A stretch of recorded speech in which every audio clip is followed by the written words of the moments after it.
Como sobreviver em tempos de quarentena?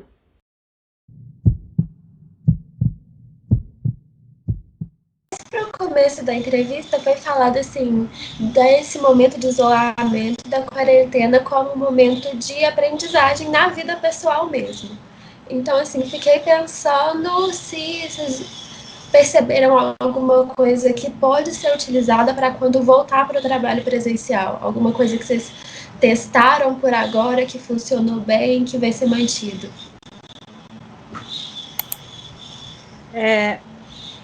Bom, o que vai ser mantido depois, né?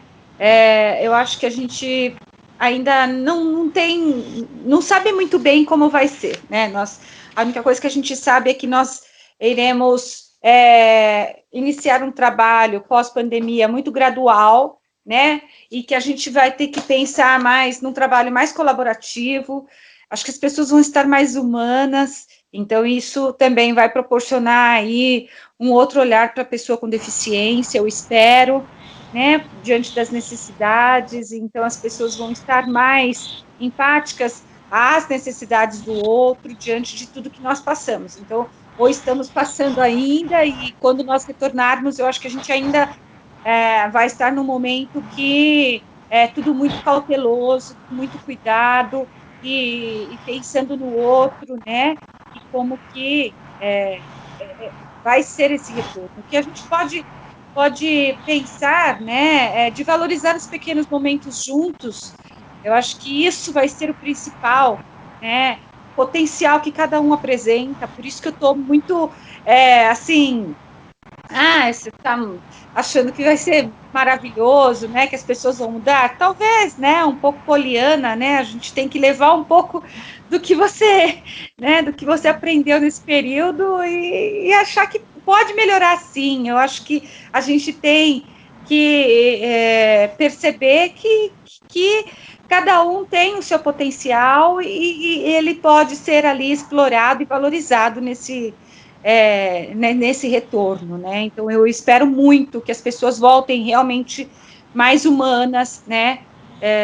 Para a escola e olhando para todos e vendo que o trabalho colaborativo é o que faz impulsionar realmente esse o andamento dos trabalhos, né? Então é isso. Eu acho que a gente vai valorizar mais o momento em grupo e valorizar mais a pessoa com deficiência. Eu espero, né? Eu espero muito. Bom, eu também concordo com a Patrícia. Eu acredito que as relações interpessoais vão melhorar bastante. Eu penso assim que, claro, cada profissão, acho que todas é importante. Acho que agora é o momento de que quem não tinha entendido isso, agora entenda que todos os profissionais eles são importantes. Todos. Não dá. Todos fazem falta pra gente. Né? Seja o rapaz que vem aqui construir minha casa, seja o médico. Todos. Por quê? Porque muitas famílias ficaram privadas de diversos serviços. Muitas famílias ficaram privadas de diversos profissionais. E que agora ela vem e fala assim, não dá, eu não consigo fazer isso sozinho, eu preciso do professor para fazer isso, eu preciso do diretor, eu preciso, enfim, eu acho que agora, como você se vê sozinho, resolvendo um montão de coisa, e isso, né, aconteceu comigo, eu imagino que aconteceu com um montão de gente, eu me vi sozinha tendo que resolver coisas que eu falava assim, não, mas eu preciso de fulano, e não tinha fulano, né? Porque cada um está dentro do seu isolamento, está dentro das suas limitações de trabalho, né? Então, eu vejo assim, por exemplo, um exemplo, assim, meu irmão trabalha lá no Ceasa, puxando mamão. E quando o serviço parou, eu vi todo o restante de se desesperando, assim, se ia ter alimento para todo mundo, se a distribuição de alimento ia continuar normal, sabe? Se ia ter a feira, se ia ter o mercado. E aí você começa a perceber que até a pessoa que pega a caixa de mamão para colocar no caminhão, ela faz falta. Então eu percebo que agora a gente vai se sentir. Eu acho que assim, claro que, assim, nós somos seres humanos, né? Há pessoas que vão passar por situações muito críticas e não vai aprender. Tá, tudo bem, mas eu sou como a Patrícia. Eu acredito que as pessoas vão mudar, que vão olhar e vão valorizar o espaço da escola agora, que vai ver como é importante aquele horário das 7 às 11h50 na escola. Como é importante quando a gente diz assim, mamãe, preciso de ajuda, não estou conseguindo sozinha. E aí a família perceba que sozinha eu também não dou conta, assim como ela também não dá conta de algumas coisas, né? Então eu penso que a valorização ela vai aumentar. Eu acredito que sim, que ela vai aumentar, que todos nós somos importantes. Agora, por exemplo, eu percebo como o trabalho colaborativo, que já, na verdade, já vem sendo alimentado, mas ele é difícil mesmo. Ele é porque você tem que lidar com a vontade do outro. E aí, se você me pergunta de tudo isso, o que é mais difícil para mim, em todo esse momento, o que é mais difícil no momento, acho que da pandemia, o que é mais difícil? É trabalhar com a disponibilidade do outro, com a vontade do outro, com o querer do outro. Para mim, isso é mais difícil. Todo o resto eu vou aprendendo. Eu levo um tempão, mas eu aprendo. Mas o outro estar disponível para. Isso, para mim, é o mais difícil, porque quando a gente está tentando fazer um trabalho, seja entre profissional, seja com a família, enfim, mas esse outro não quer, enfim, por diversas razões, né? Não estou falando de um querer assim, não me importa. Não, por diversas razões, seja psicológica, seja financeira. Mas assim, esse outro não quer. Gente, isso para mim é o mais difícil. Porque as pessoas falam, não dá certo. Dá sim, abre aí, abre, vamos lá, dá certo. Então, essa é a parte mais difícil, que eu acho que eu vivenciava isso no presencial e no online também. Mas que agora, algumas coisas teve que se encaixar, porque não dava certo cada um trabalhando sozinho com o seu grupo. Então, de uma certa maneira, esse trabalho colaborativo, ele teve que acontecer. Então, eu acredito que teremos melhor. Eu acho que toda crise ela vem para isso mesmo, ela vem para transformar. Eu vejo como um momento para transformar. Então, o pós-pandemia, eu penso que tudo isso estará fortalecido e que agora, por exemplo, eu ampliei a minha maneira de ensinar. Então, eu acredito que agora eu tenho mais possibilidades ainda de aproximação com a família, de aproximação com esse aluno e de possibilidades diferentes, porque não existe uma única maneira de aprender. E agora eu descobri que existem muitas outras, né? E aí eu vou levar isso, claro, quando a gente retornar tudo, muitas das coisas que eu aprendi, eu vou continuar levando para intensificar esse apoio, tanto às famílias, quanto aos alunos, e quanto aos professores e outros profissionais que precisam. É isso. Esperamos que haja, de fato, uma transformação positiva, não é? Eu acho que é o que nós todos esperamos. Vocês colocam aí pontos que eu acho, assim, fundamentais, importantíssimos nas falas de vocês. Então, a questão da experiência, né, que a gente vai experimentando as ferramentas, as possibilidades, né, os tempos, os espaços, e que essas experiências, elas não, de repente, elas não são as mesmas para todo mundo, né? Elas acontecem de formas diferentes.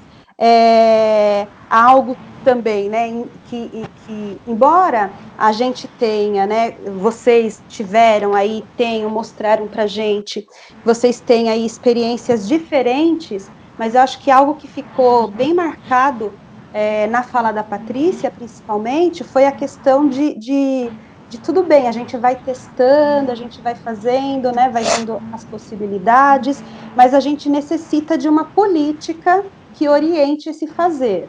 Não dá para a gente improvisar, né?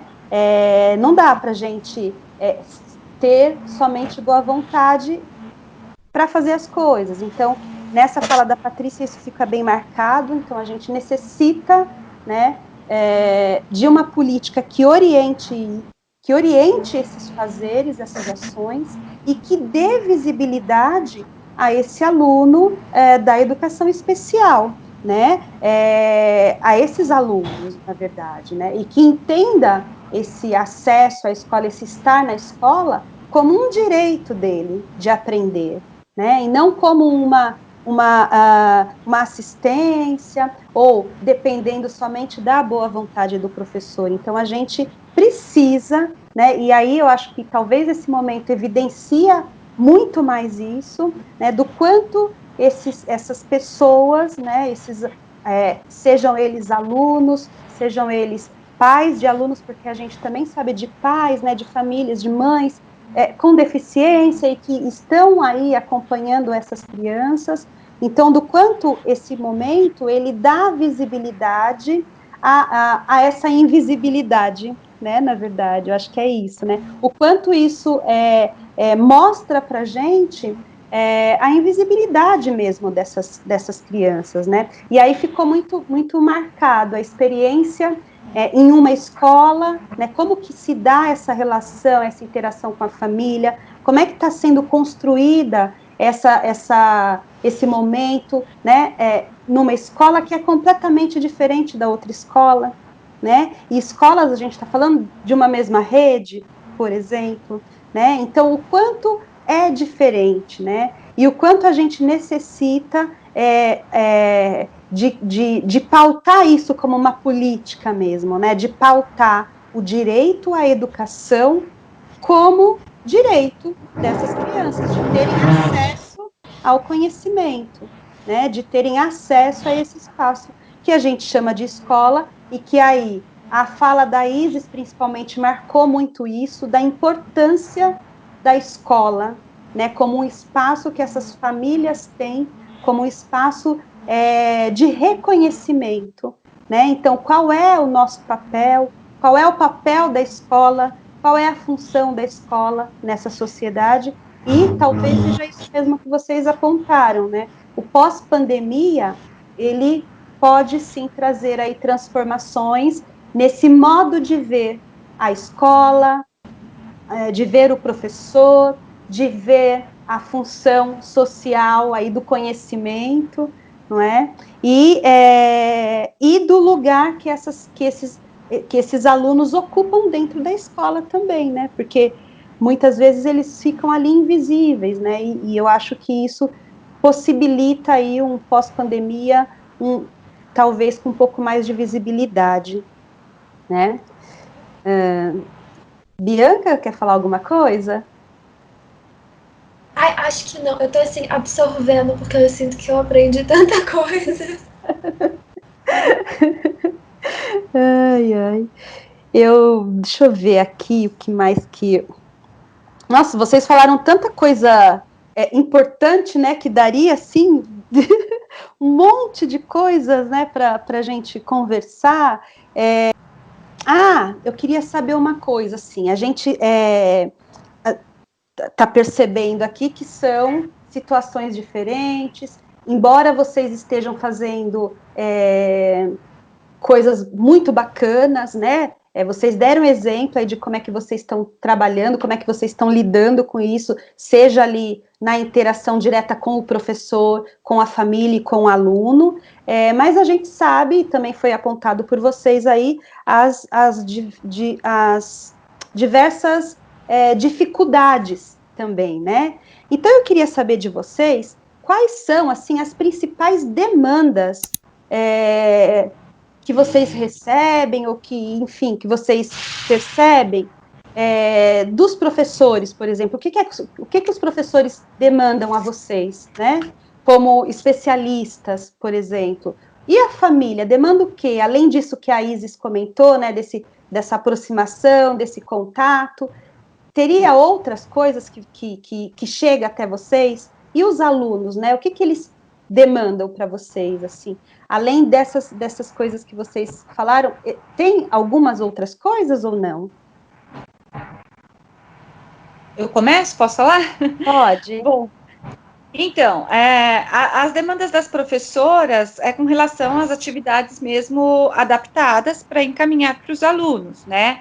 Na Prefeitura Municipal de São Paulo, a gente tem encaminhado essas sugestões, eu, pelo menos, tenho encaminhado pelo Teams nesse arquivo, então as professoras solicitam e a gente encaminha e algumas interações acontecem de falar sobre alguma história específica, né? Isso a gente tem enviado. As professoras também demandam, né, a dificuldade dos alunos acessarem esse Classroom, né? Nós temos salas de 30 alunos na nossa escola, onde apenas 2 ou 3 acessaram o Classroom, né? Então, eles comentam isso e falam como que você está falando com ele, né? Como é que você está acessando essa família? Então, esses questionamentos a gente tem compartilhado e tem falado, e eu tenho conversado um pouquinho de como que a criança tem se comportado nesse momento, né? E como que está sendo difícil, principalmente para as crianças que apresentam o autismo, né? A dificuldade de rotina. Então, nós temos um aluno que ele teve apresentou algumas características que antes ele não apresentava mais, né, quando tinha aquela rotina de ir para a escola, né, então ele começou a se bater novamente, né, então, assim, essa falta de rotina, a gente também mostrou o quanto é importante a escola e o papel do professor, então a gente tem conversado bastante com os professores sobre isso, trazendo um pouco o que essas mães, né, falam sobre essa rotina que está sendo dentro de casa e o quanto está sendo difícil, principalmente para as crianças com autismo, né. Agora, também tive relato de uma mãe que a criança tem um autismo e a comunicação a comunicação oral não está estabelecida até hoje, e ela comentar comigo, olha, Patrícia, finalmente eu estou conseguindo tirar a fralda dela, né? Então, assim, nós temos relatos diferentes, né? A rotina é diferente, mas eu estou em casa, né? Algo que ela trabalha, uma mãe que trabalha, a menina tem 8 anos, ela falou, olha, finalmente eu estou conseguindo tirar a fralda da minha filha. Então, também, assim, a gente tem esses relatos que são bem importantes para a gente, né? Da família estar com esta criança nesse momento. Bom, demanda de famílias, eu tenho muita demanda dessa atividade adaptada, né? Então, as crianças receberam o Trilhas e eu não pude imprimir as atividades, as famílias pedem as atividades impressas, né? Eu acho que os dados da pesquisa que a colega trouxe são importantíssimos, eu acho que essa pesquisa deveria ter sido realizada na prefeitura. Olha, eu achei muito boa essa pesquisa, né? Essa pesquisa, ela vai norteando o trabalho. E norteando o trabalho, inclusive, para o professor do atendimento educacional especializado, da implementação de políticas, da adaptação do currículo, né? Então, eu tenho um plano de atendimento, tenho um plano para esta criança e eu preciso adaptar esse currículo para ele. Então, essa pesquisa, ela ia me dar um norte, né? Olha, se ele não tem impressora, se ele não tem acesso ao computador, se ele não tem acesso à internet, né? Então, assim, isso ia dar um norte para essa política que não foi implementada na prefeitura. Então, as mães pedem pelo WhatsApp as atividades adaptadas e, infelizmente, eu não consegui entregar para elas, então essa demanda, ela ficou, e isso para mim é realmente angustiante, né? Isso é angustiante. Qual foi a outra? Família, professor? Só, né? E dos alunos, assim, se tem também alguma demanda dos alunos, né? Os alunos são tudo de bom na minha vida. As propostas que você faz para os alunos é muito gostoso, porque todas as propostas eles gostam, né? Então, assim, eles são super, assim, eles aceitam muito as propostas, e isso, eles não têm, assim, uma demanda específica, né? Eles gostam de participar, eles estão dispostos, então, é mais a gente perceber quais são as necessidades que eles apresentam e responder aquilo que ele vai, assim, apresentando de potencial e vai apresentando durante a atividade, né? Então, as respostas que ele vai te dando, vai mostrando o caminho que você tem que seguir também, né? Então, conforme esse potencial dessa criança. Então, para mim, as crianças, elas são um grande presente, né? Eles vão mostrando ali como que a sequência do trabalho, a sequência didática mesmo, que a gente tem que trabalhar com eles. É isso. Legal. Vamos lá, deixa eu falar um pouco da demanda dos meus alunos, que acaba sendo da demanda da família também. E que, assim, no geral, o que eu acho?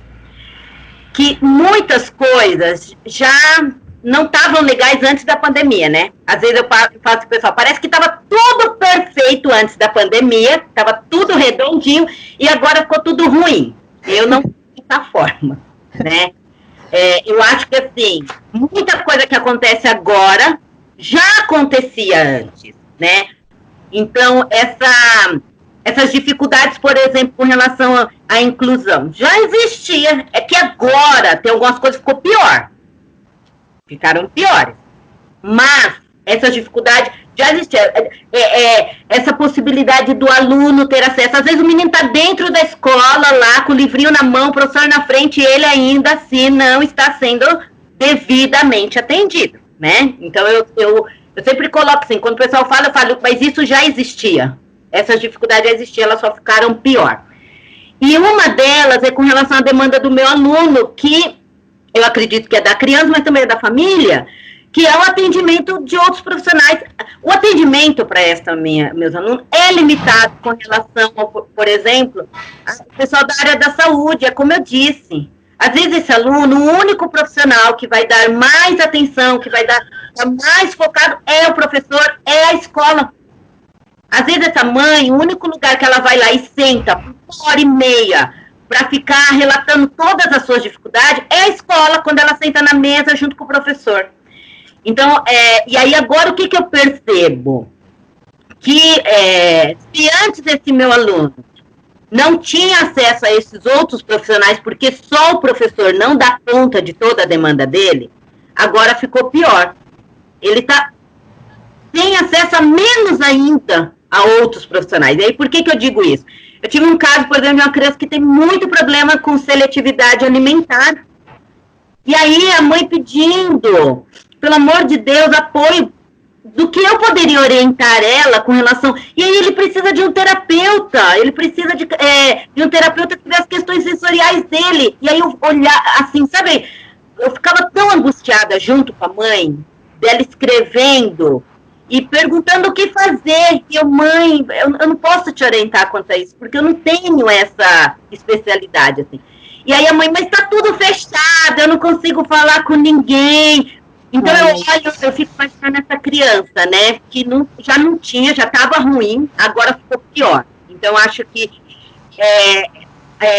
a ampliação de atendimentos de outros profissionais além da escola, porque fica tudo só para a escola, muita coisa, muita demanda que não é da escola fica para a escola, né? E aí a expectativa fica em cima da gente. Então eu penso que é uma demanda digital.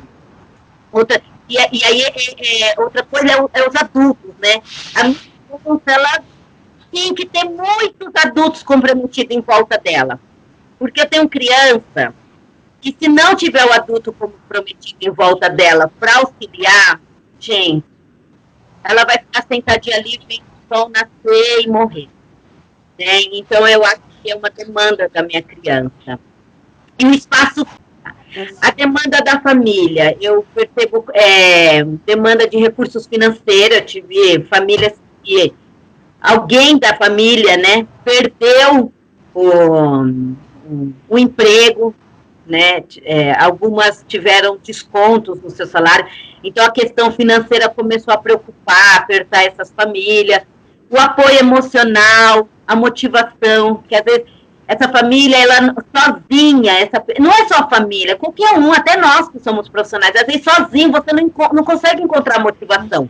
Então você precisa de um outro para te ajudar a ver um pouco outras possibilidades, porque às vezes você fica tão presa, igual essa família, às vezes o único canal de comunicação melhor que ela tem é a mídia, é a TV, e aí ela fica muito fechada ali, então às vezes ela precisa do apoio para esse distanciamento que eu e a Patrícia e outras pessoas conseguem fazer, às vezes essa família não consegue fazer, Porque o único canal de comunicação que ela tem é a TV mesmo. Se ela não ligar a TV, não tem ninguém conversando com ela. Ninguém para conversar. Ela conversa com a TV, a criança conversa com a TV. Então, penso que esse apoio para a família é necessário. Por isso que eu faço ele conforme eu consigo. Porque eu também preciso estar bem, né? Eu também preciso estar bem para ajudar essa família. Se eu caio, não adianta. Não tem como eu apoiar uma família se eu também não me sinto apoiada. E isso eu converso na minha escola. Gente, eu tenho que me sentir apoiada, senão eu não consigo apoiar o outro. E a ajuda de outros profissionais. Do professor, né? Qual que é a demanda deste professor? A primeira coisa que os professores começaram a questionar muito é aprender a utilizar as ferramentas digitais. Não sei entrar no e-mail institucional, foi a primeira coisa que começou, porque para eu ensinar essa família a usar, eu tinha que aprender primeiro. Então, por exemplo, outro dia eu tenho algumas coisas que eu faço meio que cálculo mesmo para eu ter noção. Eu levei 6 horas para preparar uma atividade no digital, para aprender a utilizar a ferramenta, para deixar ela acessível para a família. Eu levei 6 horas para preparar uma atividade que meu aluno gastou 15 minutos para fazer. Por que a gente, professor, está trabalhando a mais?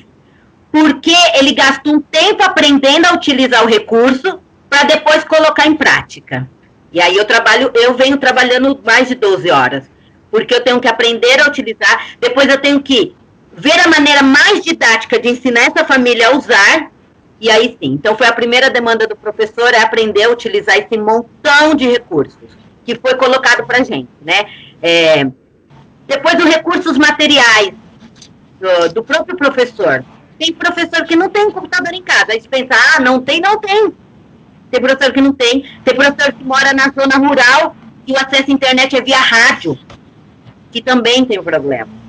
E que também tem dificuldade para adquirir recursos materiais de uma hora para outra, né? Então, é uma demanda. Depois, a parceria com a família. O professor, ele continua com as mesmas questões que tinha no presencial. Ele continua solicitando o apoio da família. Isso continua sendo. Algumas famílias dão conta de dar esse apoio, outras não dão, por diversas razões, mas elas continuam. O professor na sala de aula já pedia, já questionava o apoio à família, e agora ele continua questionando mais ainda, né? Então, como conseguir acessar essa família? E é todas, não estou falando só da criança com deficiência, é todas as famílias. A quantidade de alunos também continua sendo um problema, porque no presencial já estava difícil ter 30 alunos, imagine no online. O professor continua tendo dificuldade, é muita criança, muito aluno para ele articular. E aí eles continuam questionando sobre isso. Olha, mas eu não consigo acessar tal família, eu não consigo conversar com tal aluno, por conta das condições dele, do outro e dele também, né? Então, outra questão é a questão de atividades burocráticas. Então, agora eu tenho que fazer muitos relatórios, preencher muita coisa para justificar todo o trabalho online, né? E aí isso aumentou. Então, assim, quando a Patrícia fala da questão da demanda que vem via diretoria, eu não sei vocês, mas, Patrícia, não sei lá, mas o Cefai, a gente faz reunião a cada 15 dias com o pessoal da diretoria de educação e social. E aí agora, por exemplo, à tarde hoje eu terei uma reunião e nós iremos receber agora, porque antes nós fizemos, é como a Patrícia disse, como não tem política pública, a gente que fica inventando. Mas agora, depois de muitos dias de isolamento, vai vir um questionário oficial via Secretaria da Educação para fazer levantamento dos recursos que essas famílias têm. Mas por quê? Porque começou a ter denúncia no Ministério Público. Então, a gente está com uma quantidade de denúncia no Ministério Público. Aí veio mais uma quantidade, agora eu tenho mais uma quantidade de documentação para preencher individualmente, de aluno por aluno. Então, essas questões burocráticas também acaba transformando, assim, alguma coisa que era para ficar um pouco mais simples, fica um pouco mais complexa para o professor. E isso o professor, ele questiona um pouco. Mas olha quanto é importante o papel do Ministério Público, né? A gente tem o grupo lá do Ministério Público e eles que fazem com que essas crianças não fiquem tão invisíveis na rede. Por quê? Porque se não há um movimento desse grupo do Ministério Público, as crianças realmente elas ficam invisíveis. Porque os meus alunos surdos, a faculdade agora contratou um intérprete para trazer um resumo do conteúdo da professora. A professora fez uma gravação e esse intérprete ele já fez uma gravação de todo o conteúdo para esses meus alunos surdos visualizarem, né, acessarem o conteúdo. Mas por que a faculdade teve esse movimento de contratar esse intérprete agora, no final do semestre? Porque houve um movimento de um dos meninos surdos de ir até o Ministério Público fazer uma reclamação. Então, essa informação que a Isis trouxe de que a secretaria só está se movimentando por causa do Ministério Público, eu não sabia, né? Porque eu trabalhei na Diretoria Regional de Educação do Butantã como coordenadora durante a gestão do Haddad, e depois, quando o Haddad sai, eu também saio da diretoria e me desliguei completamente, né? Fui para outros caminhos, fui para a escola de aplicação e me dedicar em outras coisas e me dediquei somente à sala de recursos multifuncionais da minha escola, né? Eu sei dessa reunião porque durante a nossa entrevista eu vi assim uma chamada de WhatsApp me chamando para uma reunião hoje às 3:30 da tarde, mas eu nem entrei no WhatsApp para ver que reunião é essa. E ontem eles postaram um documento orientador, que eu não sei se a Isis abriu, mas não é um documento orientador, na verdade é uma formação, parece que é uma formação em um arquivo em PowerPoint. E por que eu estou comentando sobre esse arquivo? Porque ele traz imagens totalmente descoladas da realidade dos nossos alunos, porque os nossos alunos, como a Isis colocou, né, não sei qual a porcentagem, agora me esqueci de quantos alunos têm acesso ao computador, lá traz a figurinha de uma criança que tem que ficar na frente do computador, mas a porcentagem de alunos que... a porcentagem 64% não tem. não tem. Então, assim, a imagem que eles trazem ali naquele arquivo que eu abri, né, é de uma criança que tem que ficar na frente do computador. Isso aí está totalmente fora da nossa realidade. Então, assim, eu não sei o que vai ser agora dessa reunião também. Estou super ansiosa, né, para saber o que nós teremos aí nos próximos dias, né? Mas é importantíssimo isso mesmo, é legal você ter colocado. Eu acho que é importante mesmo esse papel e de mostrar, né, que essas crianças, esses jovens, esses adolescentes, esses adultos estão aí, né? Estão aí, têm direito. E aí é óbvio que a gente passa, né? Tá num momento aí que é um momento que a gente nunca viveu antes na história, né? Tendo que se adaptar de diferentes formas, de diferentes maneiras, mas, embora a gente esteja vivenciando isso, eu acho que uma coisa, e que vocês trouxeram também nas falas de vocês, é esse posicionamento mesmo, né? A gente precisa assumir também um posicionamento de falar, olha, não é bem assim que as coisas funcionam, né? Eu tenho aqui 64% dos meus alunos que não têm acesso ao computador, por exemplo. Né? Então, como é que eu falo no ensino para todos? Né? Como é que eu penso, tendo aí por base essa perspectiva de que todos têm direito? Né? Então, enfim, gente, eu acho que a nossa conversa foi uma conversa muito bacana. Eu acho que vocês mostraram aí um cenário que a gente não fazia ideia, né, da forma como que isso estava acontecendo, né? Porque eu cheguei até a conversar com a Patrícia e com a Isis há um tempo atrás, né? Querendo saber mesmo, muito curiosa para saber como é que isso estava acontecendo, né? Quando eu vi esse movimento da escola, da escola de forma geral, assumir esse posicionamento de ensino remoto, falei, nossa, e o atendimento educacional especializado, como é que vai ser? Ou essas crianças vão ficar de fora disso? Né? Como que vai ser organizado isso, né? E aí a gente vê agora essa organização mesmo ali, né, no dia a dia, como é que ela está sendo feita, né? Então, eu acho que a nossa conversa foi muito legal, a gente já extrapolou muito nosso tempo. Eu que agradeço, viu, Cê? Foi maravilhoso, tá? Eu que Foi, agradeço o então. convite, né? Nossa, muito bom conversar com a Isis, com a Bianca, né? E muito bom mesmo, e foi muito bom conversar com vocês. Obrigada mesmo. Então, foi ótimo saber, então, né, do que vocês estão aí fazendo, conheço o trabalho de vocês, enfim, então a gente só tem que agradecer mesmo a vocês duas de disponibilizarem esse tempo para falar um pouco para a gente da experiência de vocês aí no estado de São Paulo. Muito obrigada. Eu também agradeço, Sirlene, é uma experiência para mim, né, porque eu sempre converso sobre a minha prática dentro do meu próprio espaço de trabalho, né? Lá na escola. E aí, quando eu sou convidada a falar fora da escola, você não tem noção, eu fico muito nervosa. Porque eu converso dentro da escola, né? E aí, quando eu saio dela para falar sobre a escola, eu fico bastante apreensiva e nervosa, assim, por conta da responsabilidade, que eu olho e falo uma coisa, que é como eu disse, eu hoje já aprendi outras coisas, né? Porque eu vivenciei outras coisas, começa a fazer parte da minha vida profissional.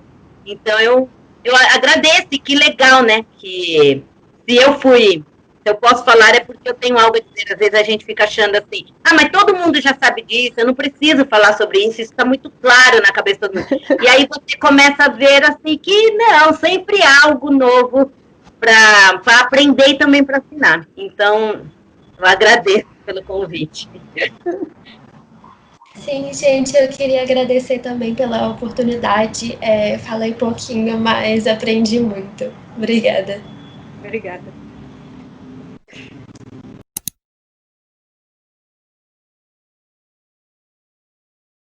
Realização: Arte Diferença e Corpos Mistos. Apoio: UFMG.